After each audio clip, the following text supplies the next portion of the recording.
भण्डपुत्रवधोद्युक्त बाला विक्रमनन्दिता मन्त्रिण्यम्बा विरचित विशङ्गवदतोषिता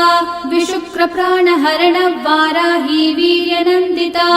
कामेश्वर मुखालोक कल्पित श्रीगणेश्वरा महागणेश निर्भिन्न विघ्नयन्त्र प्रहर्षिता भण्डासुरेन्द्र निर्मुक्त शस्त्र प्रत्यस्त्रवर्षिणी कराङ्गुली नखोत्पन्न नारायण दशाकृतिः